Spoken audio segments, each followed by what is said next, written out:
You can only make a smart financial choice if a smart financial choice is available. You can only make good choices if good choices are available. It's really about navigating this entirely new economic reality, and most advice hasn't caught up to that.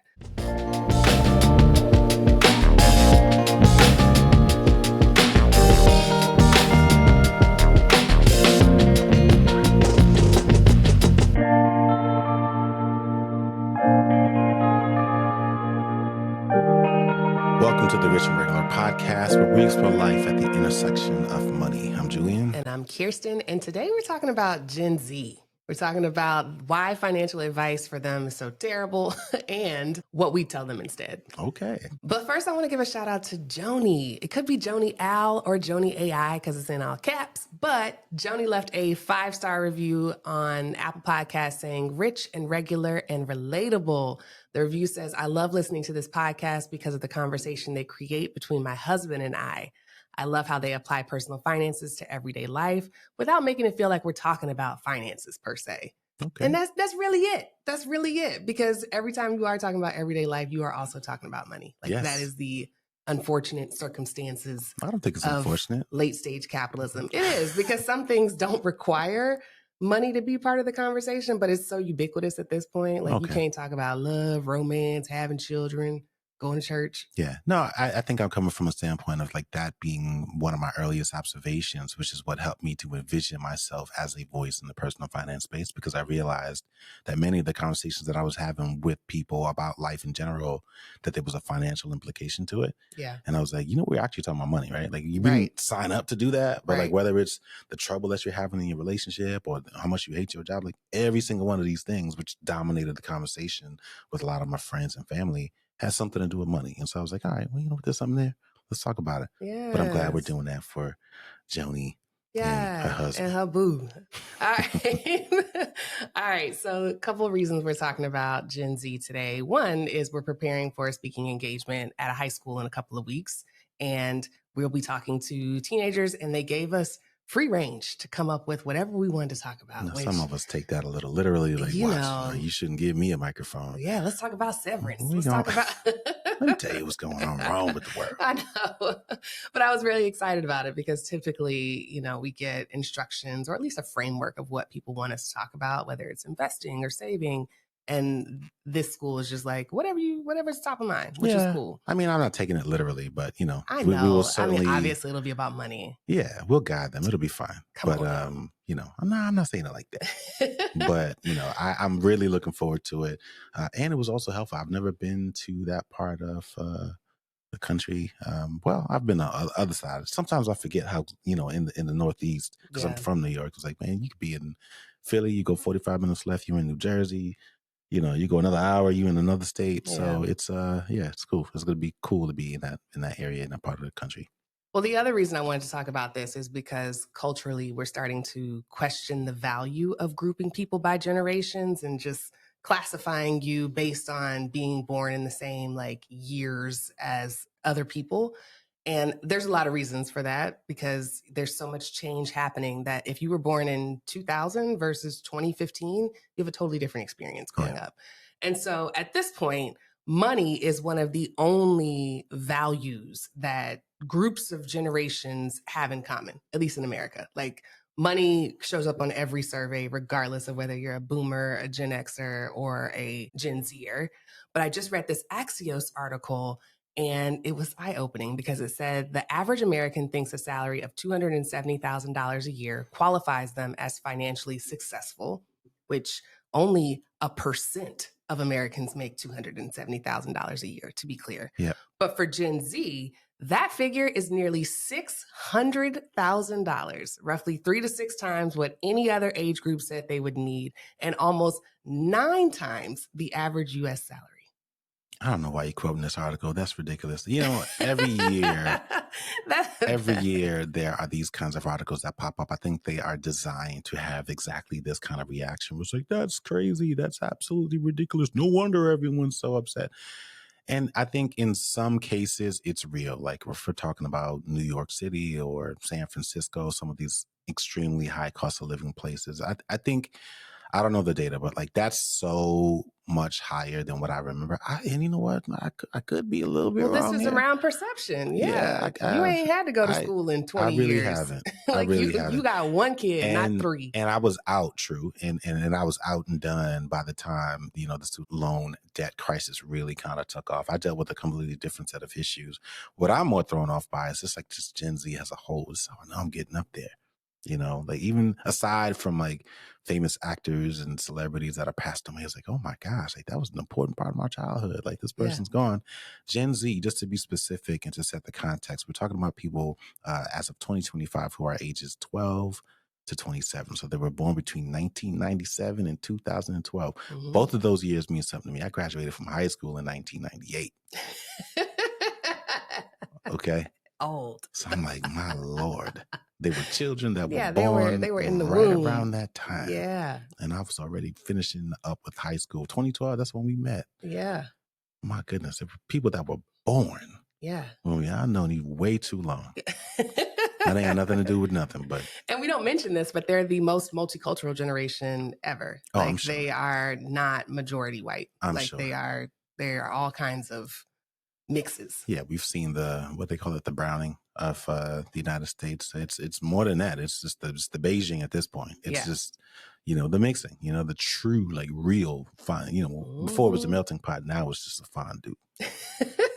A melting pot, everybody, you could actually see there's a difference between this thing and that thing, and now it's all just melted together. So this is who we are, this is who they are. And you can't unscramble the eggs. Like once it's in there, it's in there. So all right, it's almost lunchtime. All right. But I love that you brought up the fact that you were kind of jaded by Gen Z, and I get it, but there are a lot of reasons why this generation is so different, like fundamentally different from everybody else. Yeah. And the first one is that they just don't trust old systems because they faced a double disruption. And so what that means is, unlike previous generations, Gen Z is dealing with both rapid AI-driven job changes and global and political instability. And so they're not just worried about getting a job. They're unsure if careers as we know them will even exist by the time that they are of working age. And even the ones that are of working age now are not looking for careers. Like that's just ridiculous. Yeah. They also make money differently. So Gen Z grew up in the attention economy where one viral post can be worth more than a year's salary. So again, when you're used to seeing Mr. Beast give out $100,000 or, you know, $1 million, it makes sense that you would think that $600,000 is what you need every year to be financially successful. See, when I was a kid, a sweepstakes was $5,000. Yeah, we had the prices right. I've always called Mr. Beast Gen Z's Bob Barker because that's basically who he is, except it's available all the time. And it feels real to them. Mm-hmm. But it shifts how they see work. Obviously, they are going to prioritize flexibility, multiple income streams, digital first careers, instead of like this slow, stable growth that we were all raised on. And some are leaning towards more high risk, high reward bets. So this is also the generation of crypto, AI, startups, creator economy, while the others are craving that stability. So it's almost like they're split. They call it a barbell generation, where there are some that have a foot in the old way of doing things, and then others who are like, nah, I'm not even messing with that. Yeah. And I'm sure that exists to some extent with Gen Z. I definitely feel that way about millennials. Like I'm always shocked when I see the amount of kind of old school millennials who are basically trying to recreate or relive their parents' generation's lives within this lifetime. Oh, I know. It always throws me off a little bit because I feel like you have free range to like go forward, but they'd rather just keep on doing things because what that generation did work. And I'm like, ooh, according to who? For them. All right. Yeah. But yeah, I completely agree with you. And I also know that it's really easy to dismiss that because I think, you know, and obviously we understand who our audience is and who watches our podcast, who listens to our podcast. They tend to be older. We're talking about Gen Z, but I know that there is this natural tendency to feel like, yeah, but the same is true for us.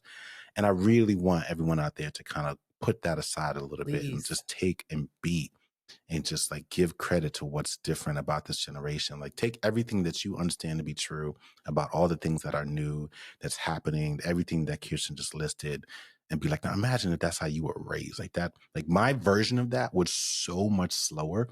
Our version of that was so much slower and arguably technologically primitive.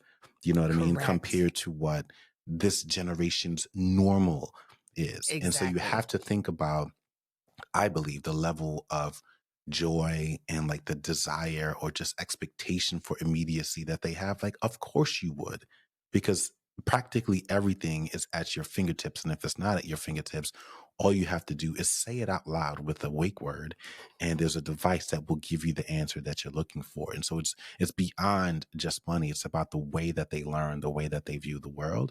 And Absolutely. it's really, they will have completely different minds than we do. And so a lot of this, I think, is really about just timing. Like, we just have to Correct. respect the fact that their lived experience, their childhood will be fun. Is beyond different. Like, the word different does not even like fully encapsulate what I think they are going through. I'm not that young, but I can only imagine. And we've taken enough time to kind of think about and imagine what that generation is going through. So obviously there's a role that technology plays in improving our lives. But there's also what they are experiencing as normal is the role that technology plays in disrupting what we know. I think we lived through a bit of like a derivative or a remnant of that previous initial stage of technological advancement. And it was still true that a new technology could be born and survive a 5 to 10 year period and it be sort of a defined part of your childhood.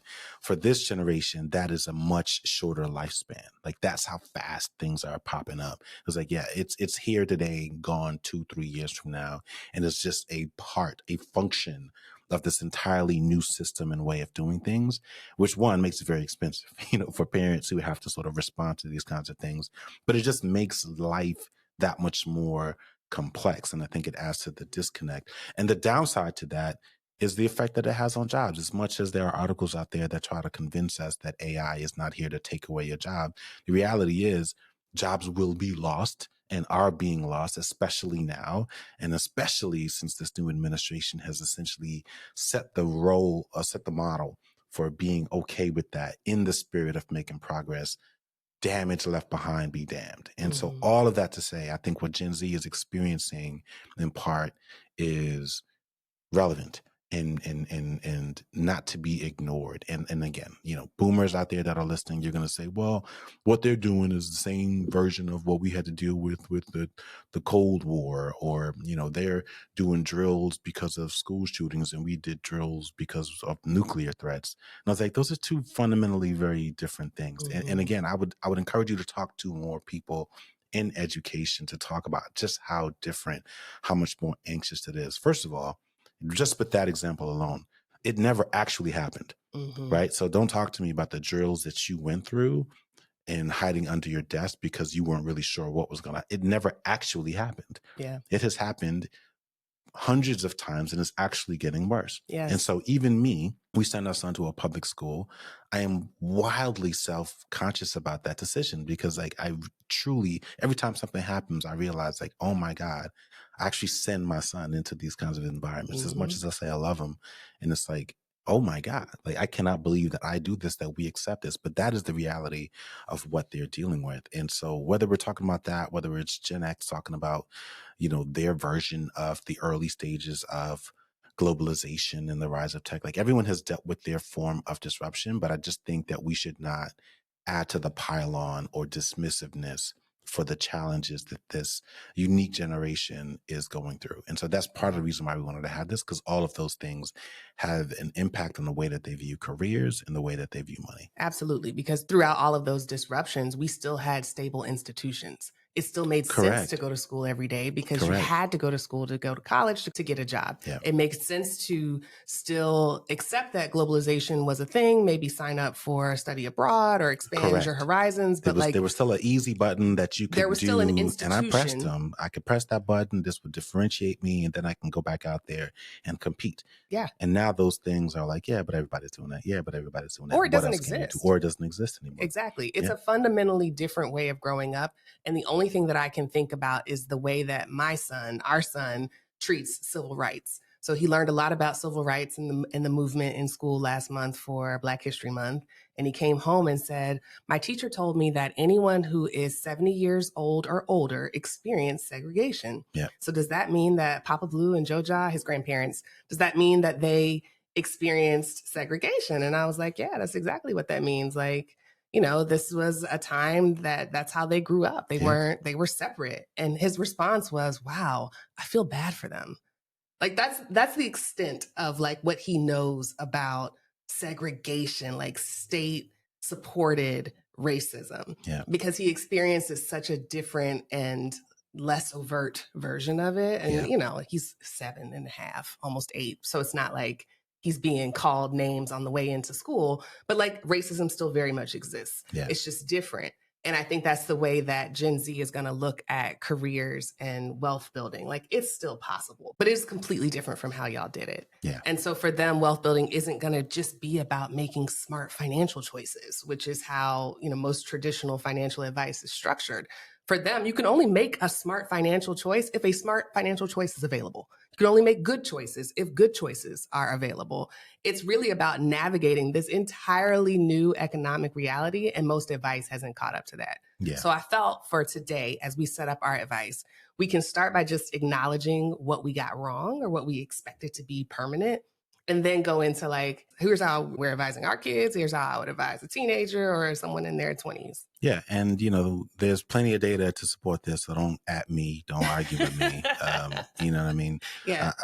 And again, I'm going to paraphrase here in an effort to be brief, but I think one of the biggest things that our generation or previous generations did that we, I don't necessarily got wrong, but we were just kind of reacting to the moments at a time, and these things are different now. But like we treated income like it was a single stream, right? Like the Yes. idea of having multiple streams was something that came out of result, if I'm not mistaken, of like a Napoleon Hill book or something. Oh yeah, like it was that. definitely like early age, like Yeah, wisdom. it was a very advanced level of thinking, and prior to that, or like even during that time, and even now, a lot of people still just understand it as one thing. You have a job, that's how much you make. It's either one thing or it's 7 things. You either have one stream of Yeah, income or nothing in 7 between. streams of income, Yeah, so because you that's got people who are what you trying to read. expand, and they realize, and ends up with people like doing a bunch of little things, but not doing any one particular thing well. And so, yeah, that was tried and true, right? Go to school, get a good job, and your income is what you can make. And then, unless you're in sales or something like that, or you get a bonus, but that's pretty much this built-in cap that sets the tone for your financial life going forward. So there was that. There was, as a result of that, this idea and this comfort and understanding of working hard and staying put, and that success was like a natural byproduct. And certainly there's a reliance on stable inflation during that time, which further cements the reason why that advice was so solid at the time. Because like you can you can do this and that, but in a hyperinflation world, like actually you can't. The longer you stay put, the longer you work hard, the deeper the hole you might actually already be in goes. And so that's something that our generation did. But I think kind of tied to those things, there's the love affair that our generation and previous generations have with job titles and Yes. specificity, and focusing Go instead of job focusing titles. on monetizable or transferable skills. Entrepreneurship was just, we're in a completely different age of entrepreneurship. And so, I always have to ask, well, why did we think that? And of course, we thought that way because of the limited amount of information that we had at the time. But I think we completely misunderstood or miscalculated the role that technology would play in shaping all things. And we underestimated the pace of change. Going back to what I said before, we believed that yes, something is new, and my job is to jump on top of it within the first 3 years. And then I may still have 5 to 7 years to kind of adopt it and sort of make it a part of my life. And that was with all things. And what we come to realize is, there are times where we're jumping on top of things after the 3rd year of it being released. And by that point, all value and money has been extracted from those things. And so now you're attaching yourself to something, and you're just constantly behind the 8 ball. And the reality is, right, come to find out, like jobs were never that stable at all. You know what I mean? They were just never that stable, even though we had convinced ourselves that they were, but they were never the case. If it were, we would not be in the retirement crisis that we're in. And I know that's a bit of a stretch, but there's something to that connection. Most people earn their income from jobs, but job disruption, in addition to all of these other things, contributed heavily to the retirement crisis that we're experiencing now. I think secondly, there's the role that attention plays as form of currency. I think today. our generation is familiar with the idea of personal branding and making sure that you're known for things. And I literally have visuals in my mind of people who have mastered the art of personal branding, what you look like, sound like, but we haven't mastered the art of capturing attention and using that attention to negotiate And or I'll be honest, like, although we learned about the importance of personal branding, we still hedge a little bit. We still got for that sure. boomer in us where we're like, oh, this Yes. is shameless self promotion. And it's like, it's Yes. not, you don't even have to say that. Like, you can just self promote. You That, actually have to now. That's like if you had a brick and mortar store. That's how I feel about people who turn the lights off on the signage when the store is closed. You know what I mean? Like there are Mm-hmm. people who keep the light on so that even if it's dark, you're driving by that brick and mortar, you can still look inside and see that it's bright, welcoming, and clean. It's the one thing in the strip mall that stands out. So maybe Mm-hmm. next time I'm driving by, I may be a bit more inclined. But then there's that old school version. It's like, well, if there's somebody there, turn all the lights off. And it's like, all right, well then people will continue to not know that Yeah, you're there. exactly. You know what Because I I want to mean? save I money. want to save money. And that is important, but you're missing the bigger picture there. And I Correct. think that's how we manage our careers.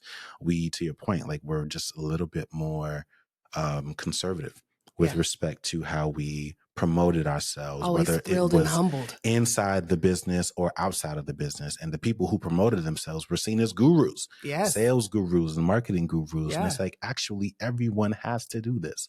It's a Mm-hmm. fundamental life skill. And so all of that to say, I think this generation, Gen Z, this young generation, as they're coming up, they understand that at the core.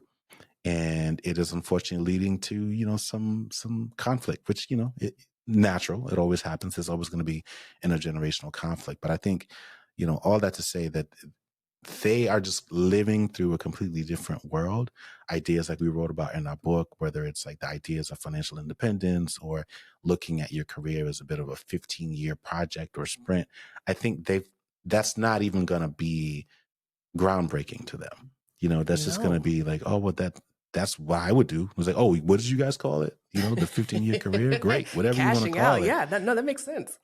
Yeah, 'cause I wish my mom did that or my dad did that, because then we maybe wouldn't be in this situation, or maybe I would be a little bit further along in sort of my entrepreneurial ideas. But they're responding to the moment and the time that they're in, and it's just something that our generation struggles with, and older generations too struggles with acknowledging, because we just really want the world to slow down and be still, Yeah. because we can wrap our heads around what we can see, but this stuff is moving so much faster, and I think it's not to get overly abstract there, but like that's what's blurring our vision. And as a result, not allowing us to see all of the things that are happening or connecting the dots between all of these um, sort of movements and reactions to the times. Yeah. So the advice for Gen Z would be to focus on skills. Right now, the skill economy is bigger than the job economy, and your ability to monetize multiple skills is what creates income security Yeah. and job security, if you want to call it that.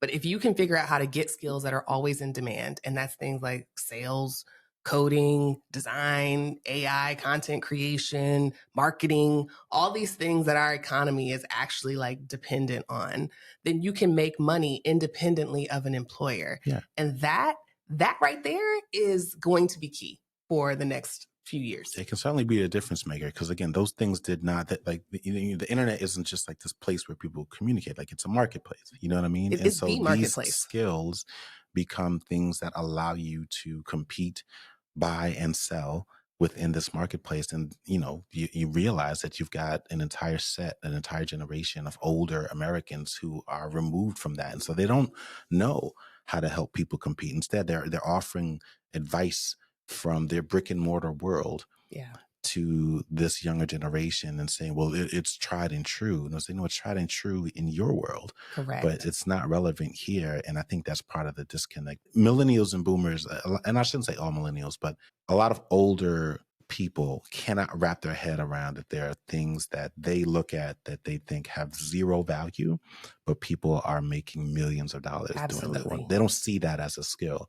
And that's part of the disconnect between generations. Yes. And I'll add a little bit of nuance because this is big cousin, Auntie Kiki, Auntie Kirsten coming through to say, when we talk about attention as currency and when we talk about being able to monetize attention in this new economy, we don't mean going viral. It's too many Gen Zers trying to go viral and appeal to hundreds and thousands of millions of people at once. You can do the same thing by just appealing to a small group. All you need is one. All you need is one person to believe in you and give you the opportunity that sets off your career or your income stream. Yep. You might just need 10 people. Just really focus on what you're actually good at versus trying to win over and be liked by millions of people at once through virality, because virality has proven time and time again to not be a sustainable income stream. Let me give you an example that I think encapsulates this issue. If you think about the life of a stand-up comedian maybe 10 to 15 years ago, you know what I mean? And there's this idea of hitting the Chitlin circuit and playing bowling alleys and old bars and going through the grind of refining your acting, doing all of these things, and that becoming the thing that sort of allows you to refine your skill set and as a result be discovered by a decision maker who just happened to be sitting in the back and realize that that kid's funny, right? That's what a lot of people I think are doing with their careers, whereas Gen Z is like, I don't even need to go, I don't even know what a comedy club is. Right. I've never done stand up, and my goal is not to have a special on HBO or Netflix. If that happens, that's cool, but I'm really just using that as a commercial to drive more traffic to my website or to get more, followers or subscribers on this platform so that I can then use that to basically funnel more attention into this cash generating system that I've created. Like they're not doing that stuff at all. And again, very similar to what we were saying before, it's creating a conflict between these old school comedians who have refined their act on stages and in comedy clubs around the country versus this new school of comedians who have no experience doing stand-up comedy at all. They're doing skits, they're recording things at home, they're refining their process of editing in a way that is unique to them, and they are growing in popularity now. And those are the people like Drewski, for example, that are making big names for themselves and getting big brand deals. Those are the people that used to be the old school route through Hollywood. You know what I mean? And so in a lot of ways, this is what's happening. This is the reality of our world that we're living in now. And so that technological disconnect is at the heart of why older generations aren't really able to capitalize on the opportunities that do exist. And instead they just say like things are just weird now. But yeah, it's real, and Yeah. it's not a fluke anymore. This is what the world is, and it's true in all things, not just comedy. Yeah, I completely agree. All right. So the second thing, we talked about what we got wrong about careers and income to an extent. I think the second thing is what we got wrong about budgeting. I think that Gen Z is going to look at budget culture the same way that we look at diet culture or like abstinence only sex ed. Yeah. We took it too far. Like we just took it too far. And at this point, my advice would be to focus on income as the priority over budgeting. Yeah. Because budgeting mattered more in a world where there were fixed salaries and stable costs. Then it is just a math problem, and you know exactly how much your check is, how much is coming out, how much things cost. You can do it a year at a time, and you don't have to worry about anything unexpected. That doesn't exist. And this advice to cut back, just keep cutting back, it assumes you're playing defense rather than offense. You never actually get ahead of it. You're just responding to what's happening to you. Yeah. And then on top of that, we make people feel guilty about spending money instead of teaching them how to earn more of it. And so it's this combination of like the advice is played, it doesn't work. Some of it does, like take what matters. It's still math. Like don't completely ignore math. But at the same time, you can't out budget low income.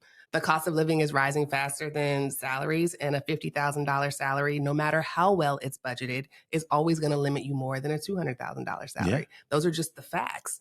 And so the best financial habit isn't this habit of continuously cutting and cutting and cutting. It's also figuring out ways to earn, which is what we were just talking about, like figuring out ways to monetize so that you can create budgets that are sustainable throughout all different seasons. Yeah. Turn your skills into actual leverage instead of just trying to get a higher paycheck. Try to actually get a deal that works on your terms. It doesn't have to be this long-term unfair labor agreement. It can just be a contract for a certain amount of time and a certain amount of money, and that can be it. Like it's just far more flexible than the way that we approached budgeting and saving and income. Well, I think the way that we approached budgeting was a function of the times. There were not nearly as many options to earn income. And so you, in an effort to try to control the controllables, you wanted Yeah. to control how much money you spend in a world where that's actually not going to be the biggest driver of your financial outcome. You do have to change that because it's not just about being able to spend less and to create this level of hyper discipline that, you know, forces you to spend much more time and energy focused on your frugality versus your earning potential. That was seen as niche Mhm. back then. And now that has reversed a little bit. There are significantly more ways for people to earn income, and not just earn income from their homes or from their phones without Mhm. ever having to go into an office. And so that is starting to shape the advice and the counsel of today. And I'll be honest with you, it's one of the things that I would just admit like upsets me, because there's a certain cohort of people who are personal finance experts who really continue to perpetuate the doubling down on Uh-oh. cutting back. Name names. Now, I'm not going to No, name I'm just names, playing. but I think the challenge that I have is around what is driving the result, Mhm. and there is this tendency to say that the behavior or the discipline or the willingness to cut back is what led you to financial success. And I just don't believe that's true if you also earned a high income. You know what I Yes. mean? You earned a high income, and I get that that is taboo, or to certain people, some people think that that is tacky, but that is what led you to have the financial success that you're enjoying right now. We've never been shy about that. You know what I mean? Yes, saving and cutting back is an important part of our journey and our story, Absolutely. but you could not have invested significant amounts of your income at the rate that you did for the length of time that you did without impacting your quality of life, health, and well-being, without also having a high income. And I think that's what this generation is looking at. They're looking at the bigger picture, and our generation was just more so focused on what you can control. Like, there's nothing you can do about this. You make what you make, Yeah. but you can control this. So cut back, learn how to find more comfortable ways to cook at home, and, drive a beater and all that stuff. But their generation's like, but I could actually just make a couple videos, and I'm pretty confident that one of those things could make up the gap here. And that could be the thing that funds in my ongoing investments and so on. Absolutely. And I So think yeah, this is what drives their financially successful number of $600,000 a year. We hear that and think $600,000 over 40 years is insane. you're right. They're thinking like $600,000, I do it for 2 or 3 years and then I'm done, Yes. right? It's like fire, but instead of saving money, they're just hyper focused on earning it. And oh, by the way, they're not obsessed with the notion that whatever the thing that they do has to be something that is viewed as favorably in society. Correct. Like, I get that you love to celebrate doctors, engineers, and lawyers, Yeah. but guess what? A dog walker, in the Or an in the right OnlyFans in the model. right community can bring in an extra $50,000 a year, and I get exercise, and I own my time. And if I invest that money and do that consistently, problem solved. And if I get in and get out, it's not going to matter anyway. Correct. Like, that's the spirit of cashing out, right? This is a different take on it. But if you need to do what you need to do for a couple years to get in, get out, like, yes, it's incredibly risky to us, again, because we have something to compare it to.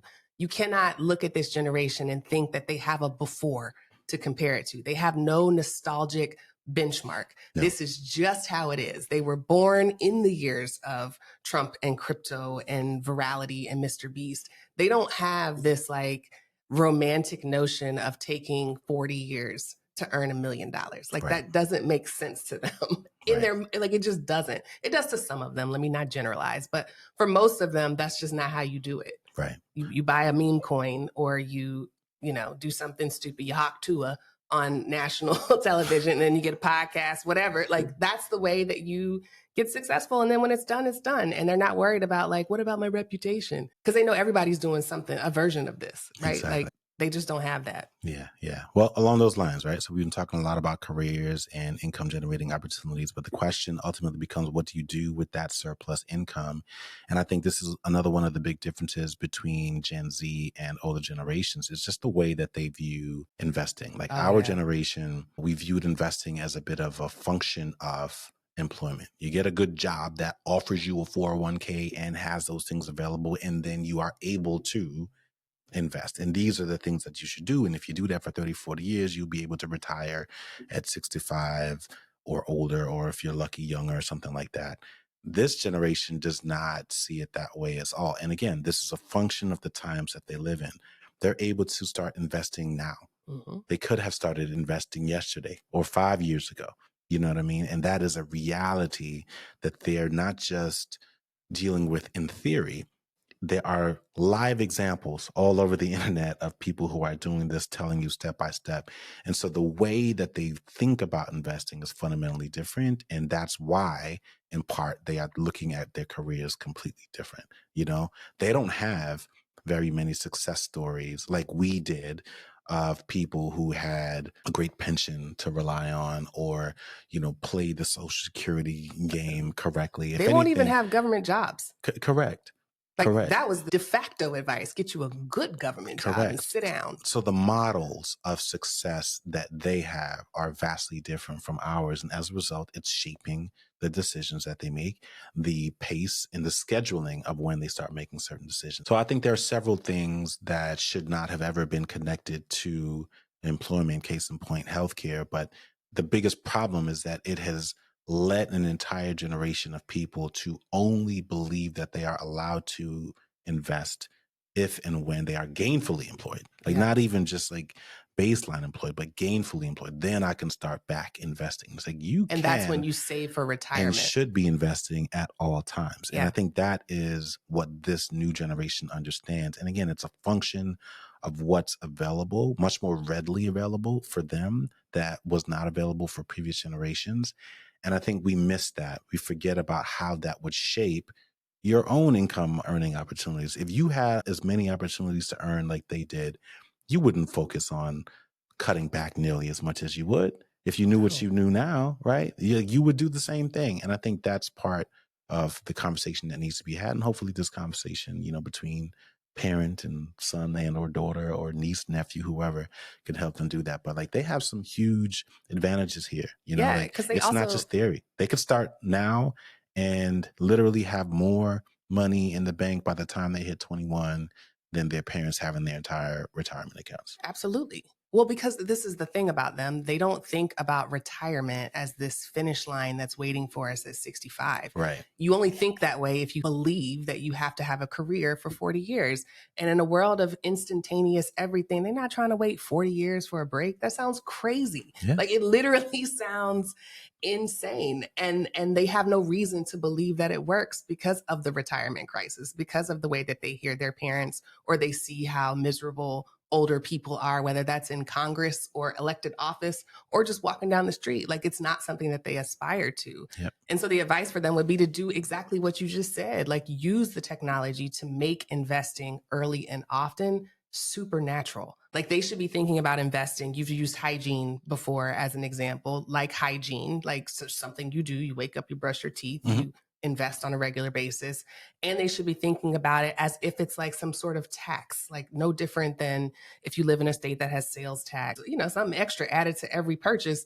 That's how they should be thinking about investing. Round up. If the thing is $15.50, that extra 50 cents, go ahead and round it up to 16, and that extra 50 cents gets invested, right? Like it needs to be a core part of their financial understanding and not something that you wait until you're 25 to start doing and you don't reap the benefits of until you're 65. Yeah. That logic messes with even older people, right? Like that logic is the thing that we try to get people to break up with. Where it's like, you don't have to just invest for retirement. You can put money into several different types of investment portfolios so that it's all there waiting for you and that it's growing along the way. Yeah. Yeah. No, I completely agree. You know, as we were preparing for this episode and I was looking at our notes, I was like, man, this low key sounds like hustle culture.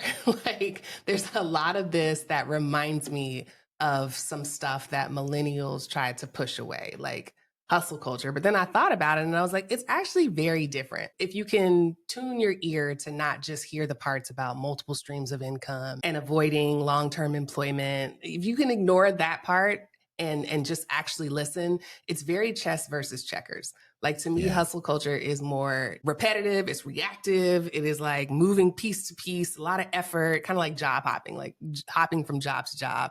Whereas chess is about positioning. And this is what we're recommending here. Work optional life, cashing out life is about setting up moves in advance so that you can win later with less effort. Yeah. The other thing about hustle culture is that they assume that the system is fair and all you got to do is just grind harder and you're going to get the reward. You'll be rewarded for it. Yeah. Yeah. And it's like this approach says the system is not fair. So stop following these rules. Instead of working within this broken model, learn how money actually moves and then position yourself accordingly. So it's not actually asking you to do more like hustle culture is. It's asking you to see more, step back, understand the patterns, move differently so you're not just working harder, but you're playing the game at a different level. Yeah. And I don't know that, well, I know that traditional financial advice doesn't speak to young people that way, but a lot of the platforms and the way that they like to receive information doesn't give enough time and space for that level of depth, for that level of nuance.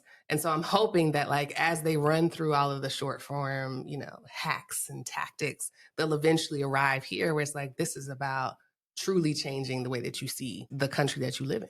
Yeah. And the last thing that I'll say about this is, what I love about this new generation is that they are not like, they are looking at money and their financial lives intersectionally.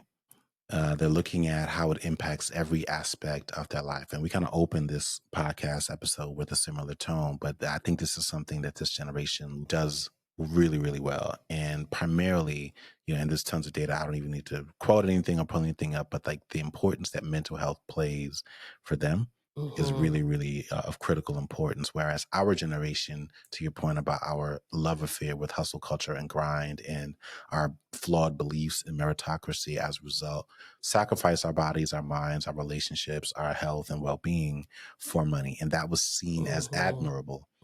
This generation does not accept that. They are far more fierce protectors of their mental health. And as a result, that alone is generating a greater understanding and willingness to develop themselves as financially savvy people and investors as a core part of their wellness routine, because they understand how to listen to their bodies far better than previous generations did. They're looking at the result. They're seeing the results, not just in themselves, but also in their generation. They're seeing what those who have not listened to their bodies or who have ignored some of these issues are doing to each other in these streets and in these schools. And they're realizing that they don't want to be that. And so they're all thinking a little bit differently. Not all, but many of them are thinking about it and far more willing to adopt these ways of thinking about managing their lives and their money so that they can acknowledge that feeling tired and feeling stressed and feeling a little off is part of the human experience and is worthy of their attention. And I applaud them for that. And I hope they do not let their voices and their actions get smothered by millennials and boomers and Gen Xers who are telling them that they're soft and that they need to, continue to do it. Because when I was a kid, we have our own version of that, even as millennials. And I think we have normalized our own traumas and some of the things that we've just ignored in the spirit of work ethic. And I think it's okay to acknowledge that something's not right and to be willing to do something different and to be willing to call out their own parents and say, a lot of the physical and mental issues that you're dealing with now are because you never really had a chance to take a break. And in order to take a break, you need to be able to afford to take a break. And in order to be able to afford to take a break, you need to be in a financial position to do so. And I feel like I need to do that now so that when I start thinking about the next phase of my life, even if they're just talking about their 20s, like I was tired in my 20s. I was really tired in my 20s, but I just pushed through, you know what I mean? And and again, I took pride in that, as a Jamaican, like, oh man, I'm going to grad school, then I got to work this night job, then I'm working the assistantship and I'm doing all this stuff. And it's a big part of my origin story. But looking back and it's like, yeah, that's called burnout, dude. Like, no wonder you weren't able to do these other things or to just be happy for a while, just rest, because like you couldn't really afford to. You were constantly grinding. And I think they see that, they're experiencing that, and they're doing something about it versus following the old school encouragement to just sort of fight through it and you rest when you're dead. And that's because the old school encouragement or rules were designed to keep the system running smoothly. Correct. And these kids, and I don't mean to call y'all kids, but Gen Z's job is not to keep the system running. It's to make sure that they're not trapped in it, right? You want to cash in and cash out. That's the goal. And when you put it in that perspective, the biggest financial mistake that they can make isn't buying too many coffees or, paying for premium rent. It's assuming that the system is fair. Well, I was going to say it's not extracting the fair value that you contributed to it. You have to extract it. You Right. can't just wait for the system to fix itself. You can't wait for someone to give you permission. Stop waiting on permission. Stop asking for permission. Stop waiting for this system that was literally designed this way, literally designed based on free and stolen labor to give you permission to take a break. It's not going to happen. No. You have to plan for it. You have to fund it. You have to pay for it. And the way that they do that can be completely different from the way that we had to do it. And it should be. Like, that to me is the evolution and American dream that we want to see. Yeah, I hear you. You ain't got to tell me. I do got to tell you, and I got to tell y'all. All right. Well, thank y'all for listening to another episode of the Rich and Regular podcast. If you like what you heard, or if you've just had any encounters with Gen Z that you want to tell us about, take some time to leave a comment to keep the conversation going, or drop a 5-star review on your favorite podcast platform. We will see y'all next week. If you like videos like this and want to see more, make sure you click subscribe and turn on notifications.